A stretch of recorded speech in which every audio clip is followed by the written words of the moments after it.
Shalom,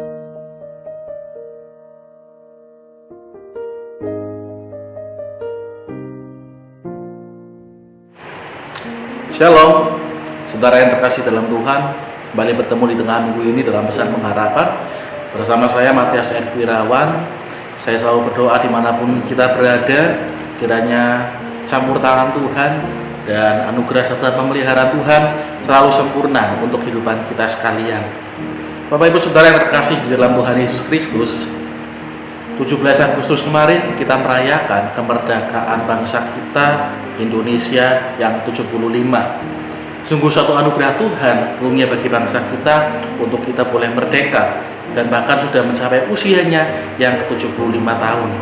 Nah, Bapak Ibu yang terkasih dalam Tuhan Yesus, terlebih lagi kita bersyukur bahwa kita orang Kristen pun juga adalah orang-orang yang merdeka. Dan kita adalah orang-orang yang dimerdekakan di dalam Kristus Yesus. Di dalam Galatia 5 ayatnya yang pertama berkata demikian, supaya kita sungguh-sungguh merdeka, Kristus telah memerdekakan kita.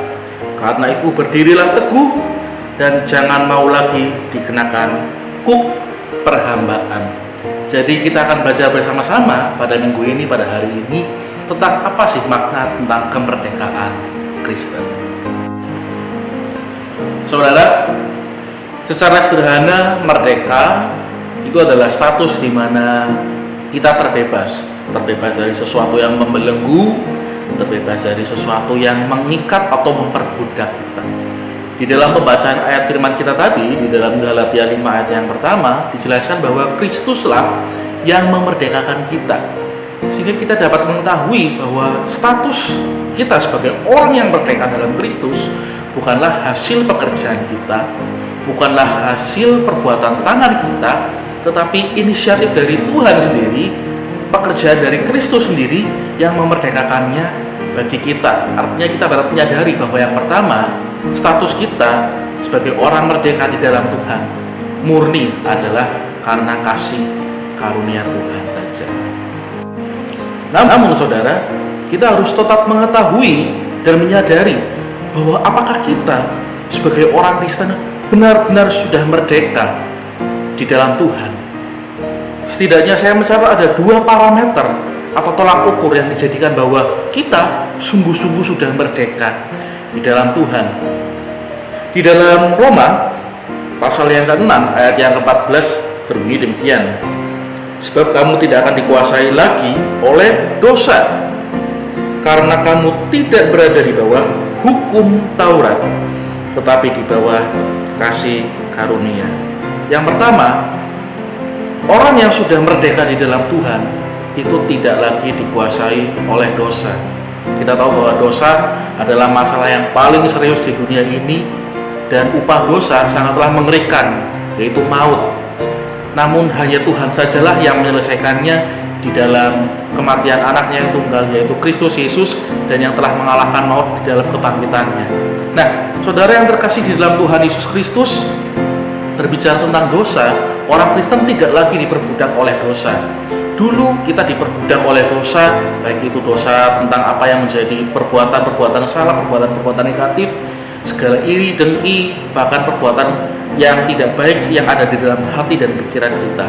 Tetapi kita sebagai orang percaya, kita sudah tidak diperbudak lagi oleh hal-hal tersebut. Nah, mari kita koreksi diri kita.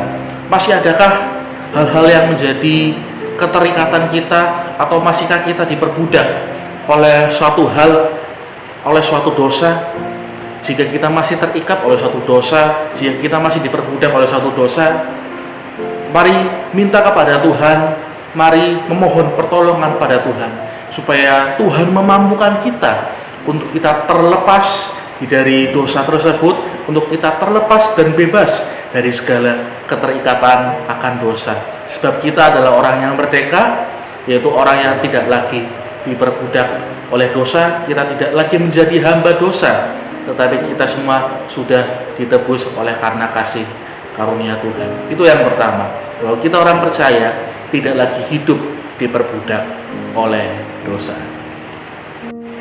Dan yang kedua, di dalam Efesus 2 Ayat yang ke-10 berbunyi demikian.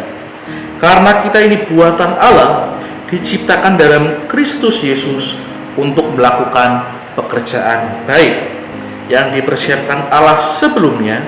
Ia mau supaya kita hidup di dalamnya.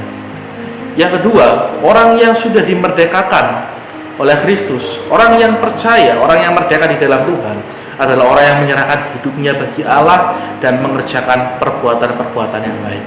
Pekerjaan-pekerjaan baik di sini yang dimaksud adalah perbuatan-perbuatan baik yang mencakup dari pikiran kita, sikap kita, dan tindakan kita. Saudara yang terkasih dalam Tuhan Yesus, mari koreksi diri kita, bagaimanakah pikiran kita, sikap kita, dan tindakan kita baik kepada sesama, saudara seiman, maupun kepada anggota keluarga kita, dan bahkan saudara-saudara kita sesama manusia. Bagaimanakah pikiran kita, sikap kita, dan tindakan kita kepada mereka? Sudahkah mencerminkan perbuatan-perbuatan yang baik? Sudahkah menjadi berkat atau belum? Biarlah itu menjadi koreksi juga bagi kita, bahwa kita adalah orang yang dimerdekakan Tuhan, seharusnya menyerahkan hidup kita bagi Allah dan mengerjakan perbuatan-perbuatan yang baik. Oleh karena itu, saudara yang terkasih dalam Tuhan Yesus Kristus, melalui renungan pada hari ini kita diingatkan bahwa kita sebagai orang yang sudah dimerdekakan di dalam Kristus, kita tidak boleh lagi hidup di dalam dosa dan tidak lagi menjadi hamba dosa.